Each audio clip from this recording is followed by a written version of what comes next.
আসসালামু আলাইকুম। আপনার বেগুন গাছে নতুন ফুল আসছে কিন্তু ফল ঠিকমতো ধরছে না। আসলে এই বেগুন গাছে নতুন ফুল আসার পর সঠিক সার না দিলে ফুল ঝরে যায় এবং ফলন কিন্তু অনেক কমে যায়। এই সময় গাছের ৩ ধরনের সার দেওয়া খুবই গুরুত্বপূর্ণ।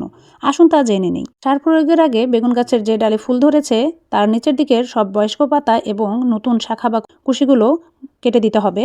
এই কুশিগুলো গাছের পুষ্টি শোষণ করে নেয়, ফলে গাছ বৃদ্ধি পেতে পারে না এবং ফলন কমায়। এখন আসুন জেনে নিই কী কী সার দেব। এখানে আমরা নিয়ে নিয়েছি পটাশ সার, ডিএপি এবং ইউরিয়া সার। বেগুন গাছের গোড়া থেকে ৩-৪ ইঞ্চি দূরে কিছুটা মাটি সরিয়ে গোল করে রিং করে এখানে প্রথমে দিয়ে দিচ্ছি 10 থেকে 12 গ্রাম ডিএপি সার, যা গাছে ফুল ও ফল ধরার শক্তি বাড়ায়, শেকড় মজবুত করে। এরপর দিয়ে দিচ্ছি 5 থেকে 7 গ্রাম ইউরিয়া সার। ইউরিয়া সার অল্প পরিমাণে দিচ্ছি কারণ ডিএপি সারে ইউরিয়া থাকে। ইউরিয়া সার গাছের পাতা এবং শাখার সংখ্যা বৃদ্ধি করে। এরপর দিয়ে দিচ্ছি 10 গ্রাম পটাশ সার, যা গাছে ফুল ধরে রাখতে সাহায্য করে এবং ফল বড় করে ও চকচকে করে।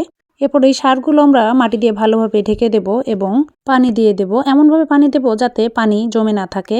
এই সারগুলো 15 দিন পর পর আপনার গাছে দিলে গাছে ফুলের সংখ্যা প্রচুর পরিমাণে বৃদ্ধি পায় এবং ফুল থেকে ফল ধরার পরিমাণও অনেক বেড়ে যায়, ফলে আপনার ফলন অনেক গুণে বেড়ে যায়।